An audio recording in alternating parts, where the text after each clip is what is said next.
তাই শিল্পী বলো না মোরে, গান গাই বলি তাই শিল্পী বলো না মোরে। শিল্পী তো নয় মূল পরিচয়, কোরআনের কর্মী তো বড় পরিচয় আমার। কোরআনের কর্মী তো বড় পরিচয়। গান গাই বলি তাই শিল্পী বলো না মোরে, গান গাই বলি তাই শিল্পী বলো না মোরে। শিল্পী তো নয় মূল পরিচয়, কোরআনের কর্মী তো বড় পরিচয় আমার। কোরআনের কর্মী তো বড় পরিচয়। আমার গানের মাঝে খুঁজে নাও ব্যথিতেরই কথা, আমার গানের মাঝে খুঁজো না সুরের শুধু সুধা। আমার গানের মাঝে খুঁজে নাও ব্যথিতেরই কথা, আমার সুরের মাঝে খুঁজো না সুরের শুধু সুধা। আমি গানে গানে সুরে সুরে মানবতা চাই, আমি গানে গানে সুরে সুরে মানবতা চাই আমি। গান গাই বলি তাই শিল্পী বলো না মোরে। শিল্পী তো নয় মূল পরিচয়, কোরআনের কর্মী তো বড় পরিচয় আমার। কোরআনের কর্মী তো বড় পরিচয় আমার। কোরআনের কর্মী তো বড় পরিচয়। আসলেই আস্তে করে পাশ কাটে ইসলাম বাদ দিয়ে কুফরি সংস্কৃতির দিকে ধাবিত হয়ে যাব। এটা কি মুসলমান বলে? জুড়ে বলে মুসলমান বলে। আজকে কিন্তু সমাজের মধ্যে এই পেট এবং পিঠের পূজা চলছে, এমনকি হাত্তাকে আফসোস পরিতাপের সাথে আমরা লক্ষ্য করছি সমাজের অনেক দায়িত্বশীল আলেমরাও ইদানিং সমাজে হক কথা বলতে চায় না। তারা এখন পিঠ এবং পেটের পূজা করে। তারা মনে মনে ভাবে আমি যদি ট্রান্সজেন্ডারের বিরুদ্ধে কথা বলি আমারও সভাপতি নারাজ হয়ে যাবে, আমি যদি শিক্ষাঙ্গনে কুফরি সংস্কৃতির বিরুদ্ধে কথা বলি আমার সেক্রেটারি নারাজ হয়ে যাবে, আমার চাকরি চলেও যেতে পারে, আমার রিজিকে হানা আসতেও পারে।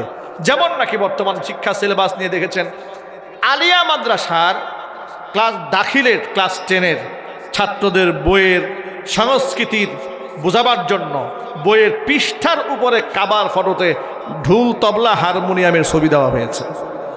ঢুল তবলা হারমোনিয়ামের ছবি দেওয়া হয়েছে মাদ্রাসার বাচ্চাদের বইয়ের মধ্যে। আচ্ছা, মাদ্রাসার সন্তানরা কি ঢুল তবলার সংস্কৃতি বিশ্বাসী? একটু জোরে বলেন। তাহলে এখানে দেওয়া হলো, এই জন্য গোটা বাংলাদেশের আলিয়া মাদ্রাসার শিক্ষক যারা আছে তাদের প্রতিবাদ করার দরকার ছিল কিনা? কথা বলেন। হেফাজতে ইসলামের উলামারা কথা বলেছেন, দায়িত্বশীল কওমি অসংখ্য উলামারা কথা বলেছেন। রহস্যজনকভাবে যাদের বইয়ের পাতায় এটা এসছে তারা কিছু বললেন না। কেন বললেন না? চাকরি যদি আবার হারাতে হয়।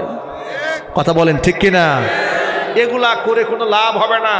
আল্লাহর আদালতে আসামি হতে হবে, আল্লাহর আদালতে আসামি হতে হবে। যুবকেরা, আমি সকলকে আহ্বান জানাবো, আলেমদেরকে আহ্বান জানাবো, আল্লাহকে ভয় করুন, বান্দার ভয় অন্তর থেকে মিটিয়ে ফেলুন। রিজিকের মালিককে, সবাই বলে রিজিকের মালিক কে?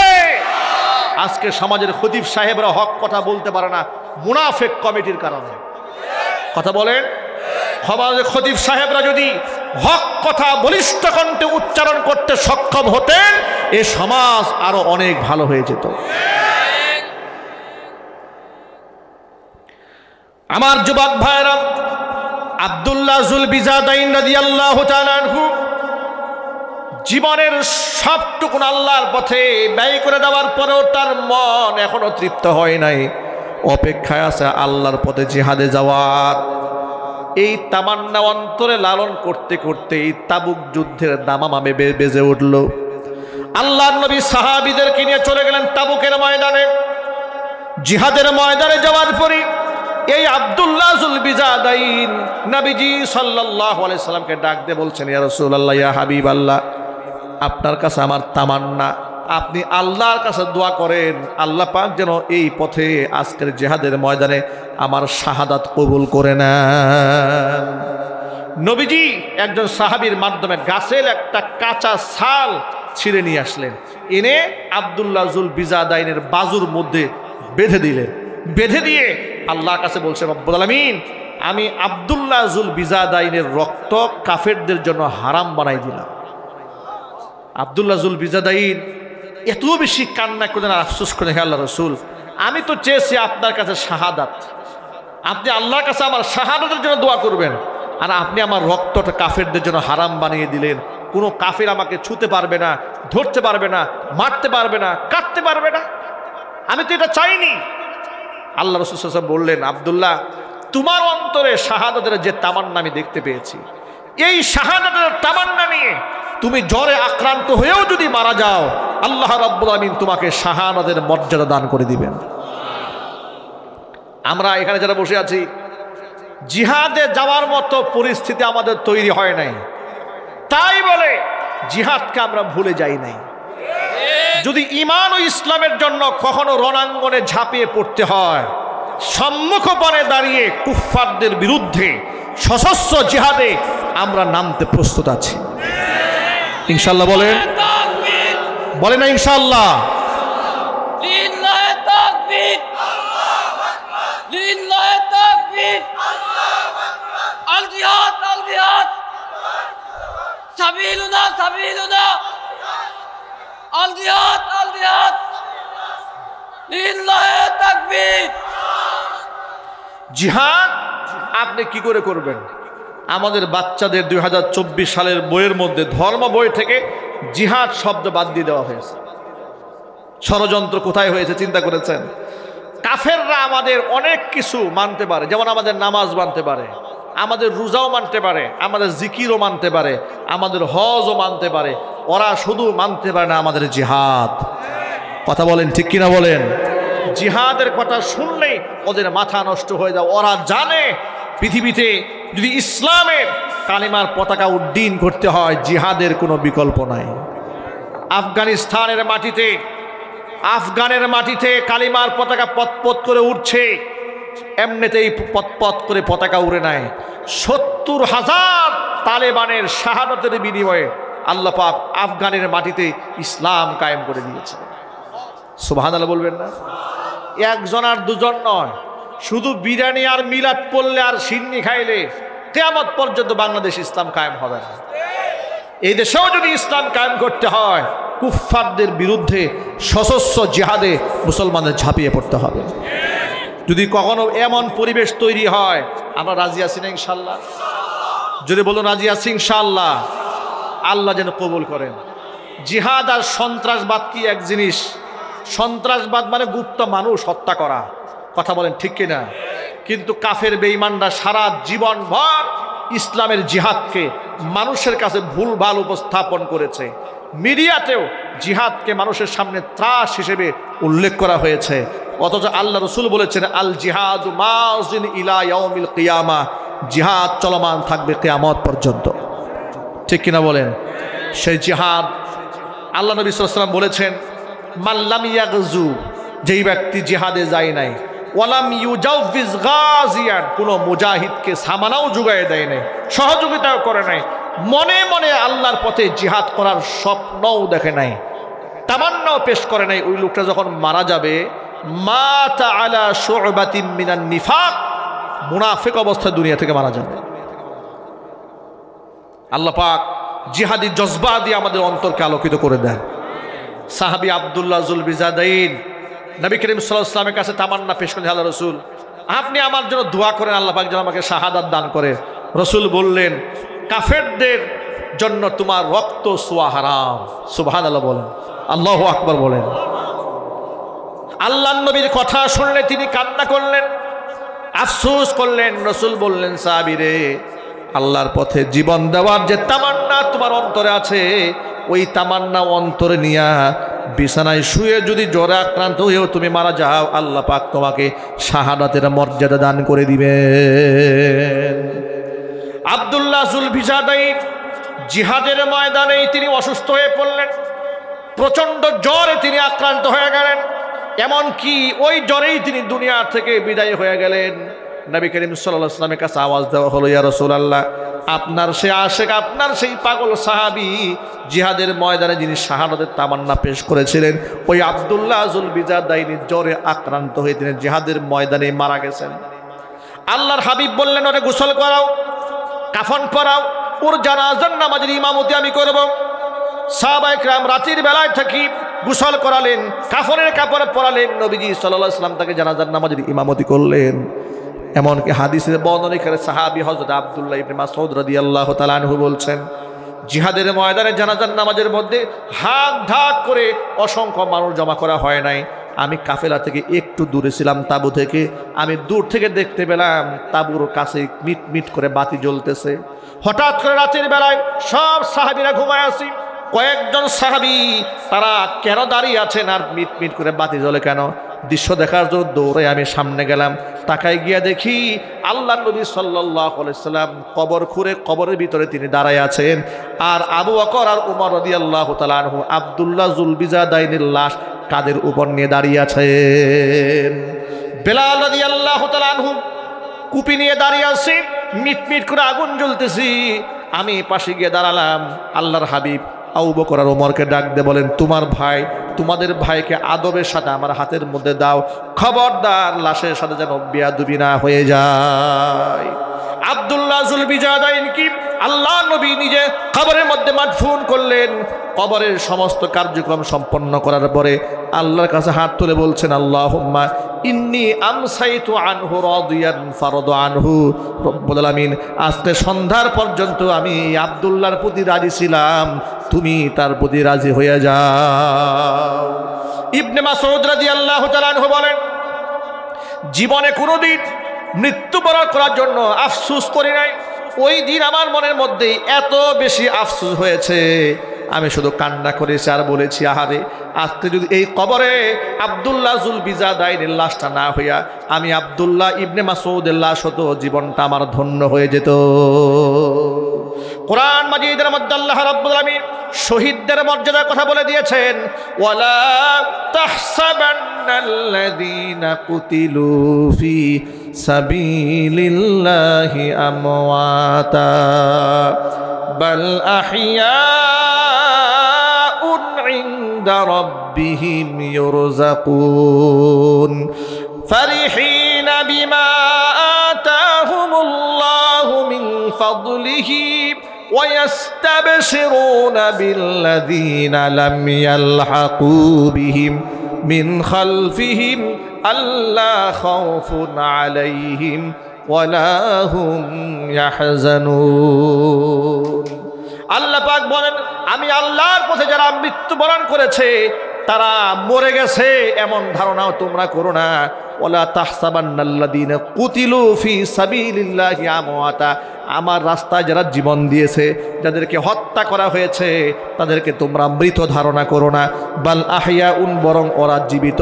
ইনদা রাব্বিহিম ইউরযাকুন, তাদের রব আমি আল্লাহর পক্ষ থেকে এদেরকে রিজিক সরবরাহ করা হয়। সুবহানাল্লাহ বলেন। জোরে কোন সুবহানাল্লাহ। পৃথিবী থেকে যারা শহীদ হয়ে বিদায় হয়ে যায় তাদের রূহটাকে আল্লাহ রাব্বুল আলামিন একটা পাখির মধ্যে ঢুকিয়ে জান্নাতের মধ্যে ছেড়ে দেন। ওরা জান্নাতের মধ্যে উঠতে থাকে, জান্নাতের নাজ নিয়ামত ওরা ভক্ষণ করতে থাকে। জোরে কোন আল্লাহু আকবার। যুবকেরা, আল্লাহর পথে আব্দুল্লাহ জুল বিজাদাইন জীবন উৎসর্গ করলেন যৌবনকালে। ওই যৌবনটা আমরা আল্লাহর পথে কাটাতে রাজি আছি না ইনশাআল্লাহ? আমাদের মুখে যেন কোনো বেনামাজি, কোনো ফাসিক, কোনো ফুজ্জার, কোনো মদখোর, কোনো জেনাকার, কোনো লম্পটের প্রশংসা না হয়। আমাদের জবানে একমাত্র প্রশংসা হবে কার?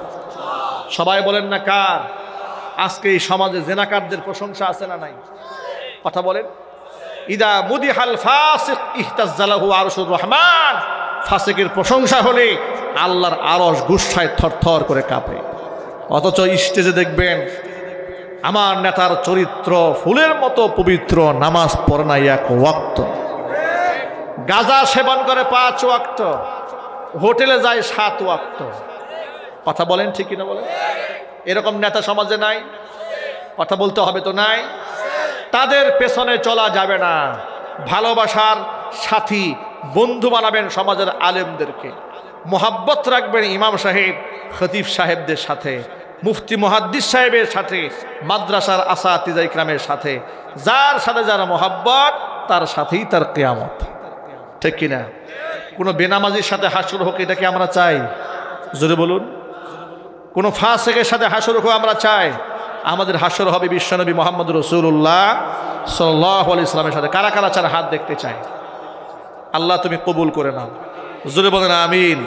আরেকটা কথা বলি, পৃথিবী থেকে তো আমরা সব বিদায় হয়ে যাব ইনশাআল্লাহ। আমরা চাইলেও বিদায় হব, না চাইলেও বিদায় আমাদের হতেই হবে। আমরা যে আল্লাহর জন্য এত নামাজ পড়লাম, রোজা করলাম, হজ করলাম, যাকাত দিলাম, মানুষের অপবাদের সম্মুখীন হলাম, মিথ্যা আমাদের বিরুদ্ধে বলা হলো, আমরা জেল খাটলাম, জরিমানা দিলাম, ফাঁসির মঞ্চে উঠলাম, এত কিছু যে আল্লাহর জন্য করলাম, ওই আল্লাহ কি এক নজর দেখার আগ্রহ আছে না? কথা বলে না? দুনিয়া থেকে কি দেখা সম্ভব? জোরে বলুন সম্ভব? দুনিয়া থেকে পারবো না, কিন্তু আমরা আশাহত নই। ইনশাআল্লাহ জান্নাতে আমরা রবকে দেখব। কিন্তু রবকে দেখার জন্য শর্ত আছে, কন্ডিশন আছে। কোরআন শরীফ আল্লাহ পাক একটা কন্ডিশন দিয়েছেন, ফামান কানা ইয়ারজু লিকা রাব্বিহি ফালইআমাল আমালান সালিহা فليعمل عملا صالحا ولا يشرك بعبادة ربه أحدا। আল্লাহ পাক বলেন, যে ব্যক্তি চায় আমি আমার রবের সাথে সাক্ষাৎ করি, যেই ব্যক্তি তার রবের সাক্ষাৎ চায়, ফালইআমাল আমালান সালিহা, সে যেন নেক কাজ করে, ওয়ালা ইউশরিক বিইবাদাতি রাব্বিহি আহাদা, এবং তার রবের ইবাদতের সাথে কাউকে যেন শরীক স্থাপন না করে। নেক কাজ করতে হবে, এমনকি সেই নেক কাজ করতে হবে একমাত্র কার খুশির জন্য? সবাই বলেন, আমার নামাজ হবে কার জন্য? রোজা হবে কার জন্য? আমার জীবনটা উৎসর্গ করব কার জন্য? কিন্তু আমাদের দেশে অনেক মুসলমান আছে নামাজ পড়ে পাবলিককে ধোঁকা দেওয়ার জন্য। নির্বাচন আসলে মাথায় টুপি, নির্বাচন শেষ টুপিও শেষ। নির্বাচন আসলে হুজুরের হাতে দুয়া মুসাফা, আহারে যারা চেনে না তারাও সালাম দেয়, যারা চেনে না তাকে সালাম দেয়, যাকে চেনে তারা তো দেয়, যাকে চেনে না তারাও দেয়। একেবারে অন্ধকারে মুয়ানাকা মুসাফা করতে করতে কলা গাছকেও জড়াই ধরছে। পিছন থেকে খাদেম টেনে ধরছে, স্যার আপনি কারে জড়াই দিলেন? আরে বেটা, সারাদিন মানুষের সাথে মুসাফা মুয়ানাকা করতে করতে সামনে যারে পাই তারে মানুষ মনে হয়। এরকম ভণ্ডামি দেশে আছে না নাই? কথা বলেন। সারা জীবন দেখবেন যে নির্বাচনে আসলে, আহারে হুজুর আপনার দোয়া তো আল্লাহ শোনে, আপনি আল্লাহর খুব মাহবুব বান্দা, আপনি আল্লাহর খুব পিয়ারা বান্দা, আপনাদের ওসিলায় দুনিয়া টিকে আছে। এরপরে উনি ক্ষমতায় গেছে, যাওয়ার পরে বলে এই হুজুরাই দেশটারে খাইছে। কথা বলেন, পুরা উল্টে যায়। তাহলে এই যে সে আপনার নির্বাসনের সময় মাথায় টুপি দিল, এরপরে মসজিদে মসজিদে দোয়া চাইলো, মুসল্লি সাজলো, এগুলো সব করেছে মানুষকে ধোঁকা দিয়ে বোকা বানাবার জন্য। এর ইবাদত আল্লাহর কাছে কোনো কাজে আসবে না। আমরা যা করব সব কার জন্য করব? আল্লাহর জন্য করব। আমি বাংলাদেশে দেখেছি অসংখ্য সাধারণ মানুষেরা ছেলে মেয়ে হয় না, বিবাহ করেছে, বাচ্চা কাচ্চা হয় না, কি করে জানেন? সরাসরি খাজা বাবার নামে মান্যত করে বসে আছে। আছে না নাই? কুমিল্লা আছে ল্যাংটা সুলাইমান, ল্যাংটা সুলাইমানের মাজারে মান্যত করছে হাজার হাজার নারী পুরুষ, গামছা পরে দৌড়, চিল্লা করে নাউজুবিল্লাহ। আপনি আমার কথা বিশ্বাস করেন, আমি একদিন চিটাগং যাচ্ছি কক্সবাজারের পথে, এমন সময় চান্দিনা, কুমিল্লার যাওয়ার পথে চান্দিনা স্টেশন ক্রস করছি, রাস্তার মোড়ের মধ্যে লেখা আছে বড় একটা সাইনবোর্ড, বিশ্ব পাগলের মেলা। কি মেলা? বিশ্ব পাগলের মেলা। দেখে ড্রাইভারকে বললাম যে ভাই একটু গাড়ি দাঁড় করান, বিশ্ব পাগলের মেলা এবার কোন মেলা? এরপরে এলাকার একজনকে ডাক দিলাম যে ভাই বিশ্ব পাগলের মেলা কি জিনিস? বলে হুজুর আর বলবেন না, যত গাঁজাখুর আছে গোটা দেশের গাঞ্জুট্টি বাহিনী যা আছে সবগুলো এখানে জমা হয়। এরপরে ওদেরকে আবার গাঁজাখুর বললে কষ্ট পায়, বলে আমরা গাঁজা খাই না, গাঁজা বলতে কোনো ওয়ার্ড নাই, আমরা সিদ্দি পাতা খাই। নাউজুবিল্লাহ বলেন। আচ্ছা, এই একটা বাহিনী দেশে আছে না নাই? জোরে বলেন আছে। তারা দেখবেন পীরের পায়ে সেজদা দিচ্ছে, কবরে সেজদা দিচ্ছে, মাজারে কপাল ঠুকাচ্ছে। লা হাওলা ওয়ালা কুওয়াতা ইল্লা বিল্লাহ। আমার এক ভক্ত আছে, বাড়ি হচ্ছে চট্টগ্রামে, চিটাগংয়ে বাড়ি, নাম গিয়াসউদ্দিন। বিবাহ করেছে, 20 বছর হয়ে গেছে, বেচারা সন্তানাদি হয় না। মক্কায় গেছে উমরা করতে, উমরায় যাওয়ার পরে বন্ধু বান্ধব যারা পাশে ছিল কাফেলাতে বলেছে যে ভাই আমি 20 বছর হয়েছে বিবাহ করেছি, বাচ্চা কাচ্চা হচ্ছে না, তোমরা সবাই মিলে আল্লাহর ঘরে একটু দোয়া করো, আল্লাহ যেন আমাকে নেককার সন্তান দান করে। কাফেলা থেকে একজন লাভ দিয়ে দাঁড়ায় বলে, আরে মিয়া আপনাদের সন্তান লাগবে এটা মক্কা এসে বলেন কেন? এটা তো চট্টগ্রাম থাকলেই তো বলতে পারতেন, ওখানেই তো মামলা ডিসমিস হয়ে যাইতো। চিৎকার দিয়ে এখন নাউজুবিল্লাহ। এটা মক্কা এসে বললেন কেন? মামলা তো চট্টগ্রামে আমরা শেষ করতে পারতাম, বাবার কাছে যাবেন একদম ফয়সালা হয়ে যাবে। ঘিন্নার সাথে কর নাউজুবিল্লাহ। আমি বললাম তো আপনি কি জবাবটা দিলেন? তখন সে বলল যে হুজুর আমি বলেছি তোর মতো লোকের দোয়ার আমার দরকার নাই। ঠিক কিনা বলেন? যার ইমানের মধ্যেই এত শয়তানি ঢুকে বসে আছে, ওই লোকের দোয়া কোনো কাজে আসবে? আমি ছোট্ট একটা কিতাব রচনা করেছি সামনে রমজান মাসকে সামনে রেখে। অসংখ্য ভাইরা বোনেরা রমজান মাসে আমাদের প্রশ্ন করেন নতুন নতুন মাসালা নিয়ে। রমজান মাসে হুজুর জিজ্ঞেস করে যে রমজান মাসে রোজা রেখে ইনজেকশন দেওয়া যাবে কিনা, অথবা স্যালাইন পুশ করা যাবে কিনা, কাউকে ব্লাড দেওয়া যাবে কিনা, কারো কাছ থেকে দেহ থেকে ব্লাড নেওয়া যাবে কিনা, জানার দরকার আছে না নাই? শ্বাসকষ্টের রোগী তিনি ইনহেলার স্প্রে ব্যবহার করতে পারবেন কিনা, নাকে কিংবা কানে ড্রপ দিলে রোজা ঠিক থাকবে কিনা, ওযু করতে গেছে একেবারে অসচেতনতার কারণে মুখ দিয়ে পানি ঢুকে গেছে, আছে না নাই? কিংবা পুকুরে গোসল করতে গেছে মুখ দিয়ে পানি ঢুকে গেছে, এখন তার রোজা হবে কিনা? এত মাসালার জবাব তো আর মোবাইলে সবগুলো দেওয়া সম্ভব না। ছোট্ট একটা কিতাব রচনা করে কোরআন হাদিস ফিকের কিতাবের রেফারেন্স সহ সব দলিল সহ কিতাবে দান করে দিয়েছি। আল্লাহ তাআলা উম্মতের হেদায়েতের জন্য কিতাবটা কবুল করেন। কিতাবের শেষ দিকে ওই যে বর্তমান সমাজে যে রোগগুলো আছে, রোগ কি? ওই মাজারে গিয়ে মান্যত করে সন্তান না হলে, সন্তানাদি না হলে কোরআন হাদিসে বেশ কিছু আমল আছে যে আমলগুলা করলে আপনি নেককার সন্তানের বাবা হবেন ইনশাআল্লাহ। বলেন না ইনশাআল্লাহ? পারিবারিক অশান্তি কোথাও মান্যতের দরকার নেই, হাদিসে অসংখ্য দোয়া আছে। ঋণগ্রস্ত হয়ে পড়েছেন, কোনো মাজারে ঠুকরাবার কোনো দরকার নাই, অসংখ্য দোয়া আছে যে দোয়া করলে ঋণের বোঝা আল্লাহ হালকা বানায় দেয়। এই সবগুলো আমল বইয়ের মধ্যে আছে। আর বইয়ের একেবারে লাস্ট পেজে আমার পার্সোনাল মোবাইল নাম্বারটা দেওয়া আছে, হোয়াটসঅ্যাপ নাম্বার। আপনারা সরাসরি আমার সাথে মাসআলা সংক্রান্ত ব্যাপারে ইনশাল্লাহ সরাসরি কথা বলতে পারবেন। বয়ান শেষে মুনাজাত হয়ে যাওয়ার পরে স্টেজ থেকে আমার খাদেমের কাছ থেকে এটা সংগ্রহ করতে পারবেন। ড্রাইভারের কাছে গাড়িতেও আছে। মাত্র 100 টাকা হাদিয়া। কয় টাকা? যেরকম কয় টাকা? 100 টাকা হাদিয়া। নিজেরা পড়ার জন্য, মা বোনদেরকে উপহার দেওয়ার জন্য কিতাবটা সংগ্রহ করবেন ইনশাআল্লাহ। আমি চাই যে আমাদের ঘরে ঘরে শুধু টেলিভিশন থাকবে তা হবে না, ঘরে ঘরে একটা ইসলামিক লাইব্রেরি থাকতে হবে ইনশাআল্লাহ। বলেন ইসলামে মূর্খতার কোনো স্থান নাই, ইসলামে মূর্খ থাকার কোনো সুযোগ নাই। আপনার ঘরের মধ্যে সাহাবায়ে কেরামের জীবনী রাখবেন, কোরআনে কারিমের তাফসির রাখবেন, বাংলা কোরআন তরজমা রাখবেন, এরপরে এই ধরনের মাসলা মাসাইল বই রাখবেন, যাতে করে আপনারাও কিছু ইলম কালাম হাসিল করতে পারেন। আমরা কি ঘরে একটা লাইব্রেরি বানাবো না ইনশাল্লাহ? হাত তোলেন, ওয়াদা করেন যে আমরা আমাদের প্রত্যেকের ঘরে ইনশাল্লাহ ইসলামিক বই রাখবো। বলেন ইনশাআল্লাহ। আল্লাহ যেন কবুল করেন, জোরে কোন আমিন। আল্লাহ পাক যেন মঞ্জুর করেন, চিৎকার দিয়ে এখন আমিন। হাত নামান। যুবকেরা, শিরিক মুক্ত ঈমান, বেদাত মুক্ত আমল করব, আর যা করব সব রবের সন্তুষ্টি কল্পে করব ইনশাআল্লাহ। আল্লাহ রাব্বুল আলামিন আমাদের সকলকে কবুল করেন, মঞ্জুর করেন। সকলে বলেন আমিন।